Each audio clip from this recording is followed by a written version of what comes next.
Be presenting my Latin America and culture history poster. My name is Yadira Correa. This will include my introduction, my conclusion, and 5 concepts. My first concept, my introduction is through history, Latin America has changed through hardships such as war, politics, and migration. Factors such as these have helped shape the countries we know now. Wars against European nations led to Portuguese establishing Rio de Janeiro. Geographically, borders have changed through conquest and wars, such as the Mexican Revolution.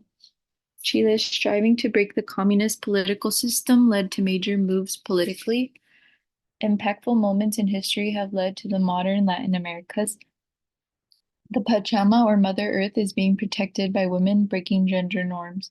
Immigrants are also leaving strong impacts over generations with ethnic enclaves all over America.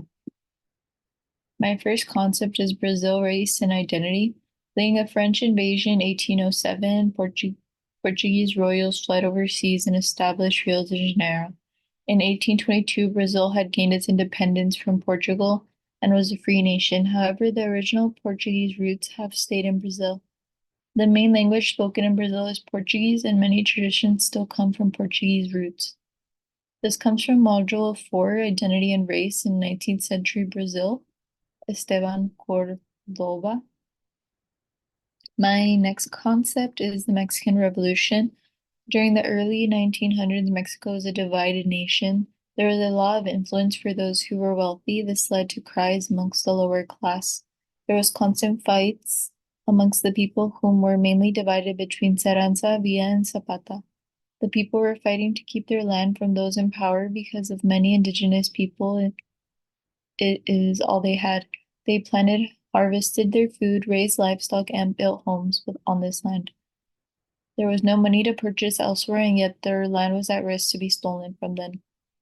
The image on the right comes from Module 6. It says Tierra y Libertad, which was a cry amongst the lower class during the Mexican Revolution. This is Module 6, Lecture on Mexican Revolution by Juan Rulfo. My third concept is the Chilean dictatorship. Chile during the 1900s was facing waves of poverty amongst the people and was communist. There was two social classes, the elite and those in poverty. Those people were constantly fighting because the rich did not want to assist the less fortunate. The government during this time was very corrupt and also did not want to help. During these years, there was also racism, gender inequalities, and classism.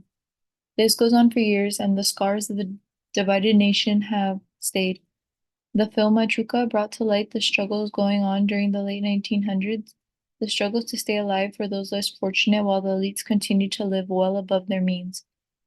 The poor protested against the government in an attempt to get assistance, but it was no use when the elites did not want to help.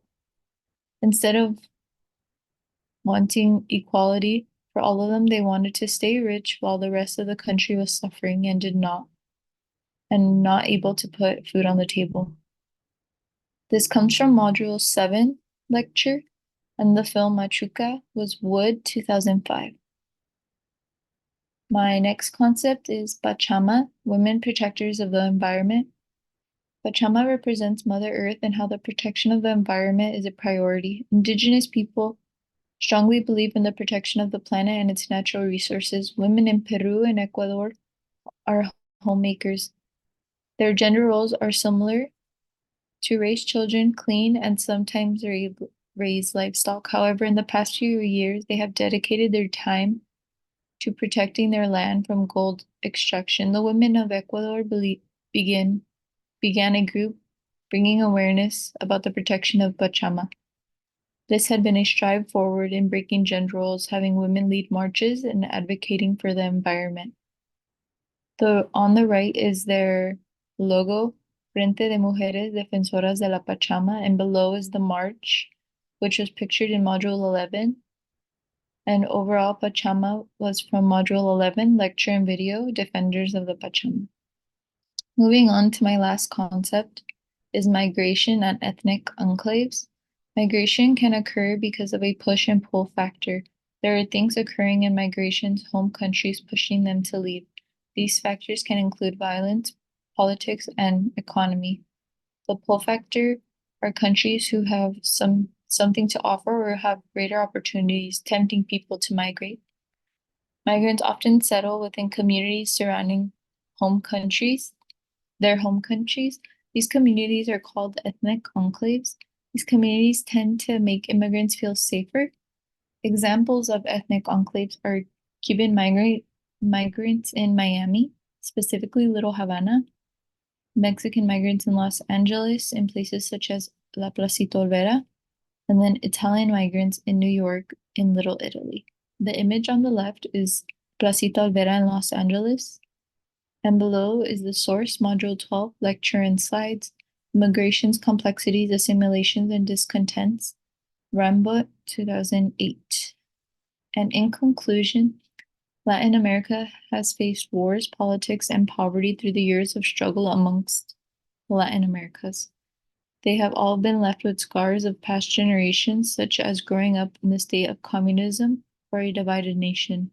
Migration to other countries has created communities known as ethnic enclaves, which has given immigrants a small piece of home. Struggles continue for indigenous groups who are attempting to save the natural resources within their homelands, countries with large economic inequality. Although Latin America has become modern and developed changes into the New World, many social problems are yet to be resolved. So that is ending my slides. They'll be posted on Canvas, and thank you for listening.